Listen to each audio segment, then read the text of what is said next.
Hi guys, आज हमारा topic है what is custom. Custom refers practice and norms that have developed over time in society and are accepted as a binding if they are not formally written as a law. इसका मतलब हो जाता है कि custom जो समय के साथ सोसाइटी में डेवलप हुआ हो और जिसका प्राचीन समय से लेकर अब तक कंटिन्यू इन प्रैक्टिस रहा हो, वही चीज कस्टम है। कस्टम को जानने के लिए सबसे पहले जरूरी है कि उसके एसेंशियल एलिमेंट को जाने हम।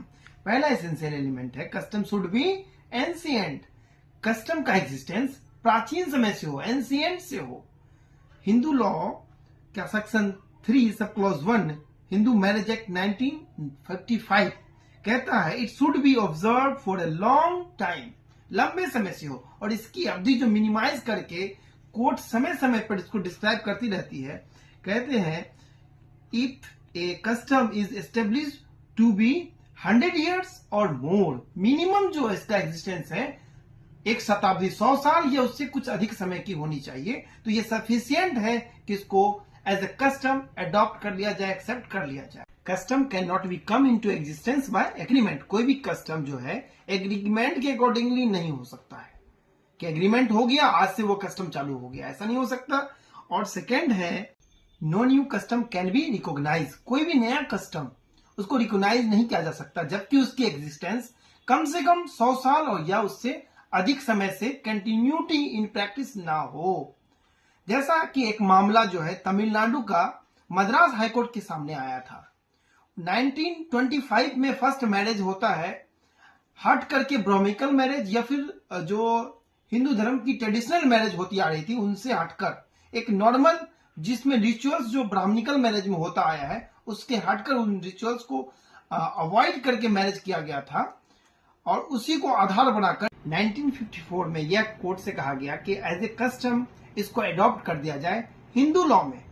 पर कोर्ट ने इसको जब डिटरमाइन किया और उसके बाद कोर्ट कहती है कि 25 ईयर सफिशिएंट नहीं है कि इसको एज ए कस्टम अडॉप्ट कर लिया जाए।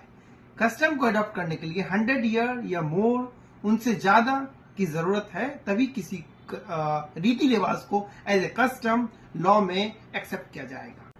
दूसरा एसेंशियल एलिमेंट है कस्टम शुड बी कंटिन्यूअस, यानी कि कस्टम का कंटिन्यू इन प्रैक्टिस सदियों से चला आ रहा होना चाहिए। ऐसा नहीं कि कोई कस्टम 300 साल पुराना तो हो, 400 साल पुराना तो हो, हजारों साल क्यों ना पुराना हो, पर वो इन प्रैक्टिस नहीं है, समाज में उसकी प्रैक्टिस नहीं है, तो उसको एज ए कस्टम अडॉप्ट या एक्सेप्ट नहीं माना जा सकता है। कस्टम के लिए आवश्यक है कि जिसकी एग्जिस्टेंस प्राचीनतम तो हो पर तब से लेकर इन प्रैक्टिस लगातार हो रहा हो और आज भी हो रहा हो, तभी उसको एज ए कस्टम अडॉप्ट या एक्सेप्ट किया जाएगा। थर्ड इसेंशियल एलिमेंट है कस्टम का, custom should be certain. Custom certain होना चाहिए। इट मीन्स कि कस्टम ना तो वेग हो और ना ही इंडेफिनिट हो। कस्टम की चीजें स्पष्ट होनी चाहिए, फुल क्लियरिटी होना चाहिए, कहीं से कोई चीज वेग नहीं हो और ना ही इंडेफिनिट हो।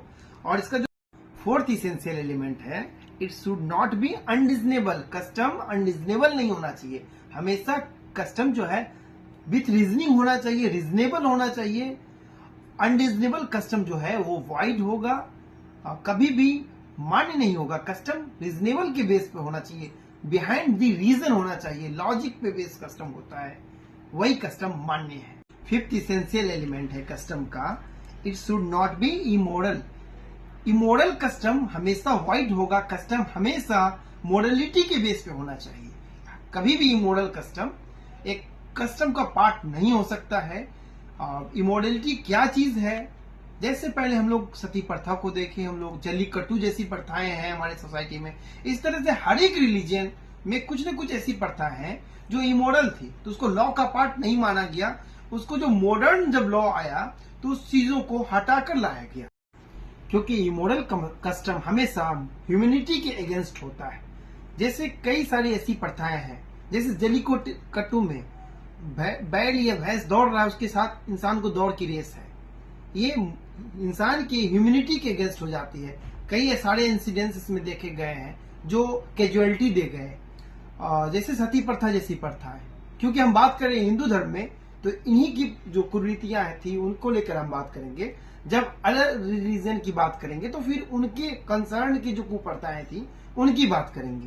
कस्टम का 6 इसेंशियल एलिमेंट है, custom should not be opposed to public policy. कोई भी ऐसा कस्टम पब्लिक पॉलिसी का अपोज नहीं होना चाहिए।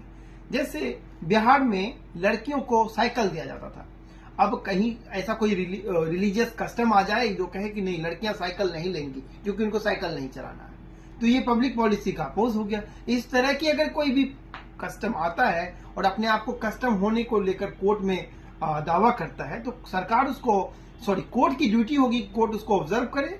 अगर वो कस्टम पब्लिक पॉलिसी का अपोज करती है तो उसको कस्टम की मान्यताएं नहीं दी जा सकती है। और 7th इसका एसेंशियल एलिमेंट है, it must not be oppose to law. Custom जो है विधि विरुद्ध नहीं होना चाहिए, कानून के अगेंस्ट नहीं होना चाहिए। जैसे फिर से हम एग्जांपल ले सकते हैं, सती प्रथा में पति के डेथ के बाद पत्नी को साथ में ही जलाया जाता था, पर ये जो प्रथा है राइट टू लाइफ का वायलेशन है, क्योंकि अगर पति का नेचुरल डेथ हुआ है या फिर किसी भी तरह से पति मर जाते हैं तो ये कभी भी जस्टिस नहीं है कि पत्नी को भी साथ में जलाया जाए। तो ऐसा कस्टम जो है विधि विरुद्ध कस्टम है, लॉ का अपोज करने वाला कस्टम है। हमेशा हम इस बात को रिपीट करते रहे हैं कि हम आज बात कर रहे हैं हिंदू लॉ में, तो हम उन्हीं कुप्रथा की बात करेंगे जो हिंदू लॉ के कंसर्न में हो। जब किसी और लॉ, पर्सनल लॉ को पढ़ाएंगे या उसको हम लोग डिस्क्राइब करेंगे तब उसकी बात करेंगे। इसी तरह से जलीकट्टू जैसी प्रथाएं थी, कई ऐसी प्रथा थी जो विधि विरुद्ध थी, तो उस प्रथा पर रोक लगी है और उसको कस्टम नहीं माना गया है। तो हमने कस्टम के जो 7 इसेंशियल एलिमेंट है सबको डिस्कस किया और जाना कि कस्टम है क्या हिंदू रिलीजन में।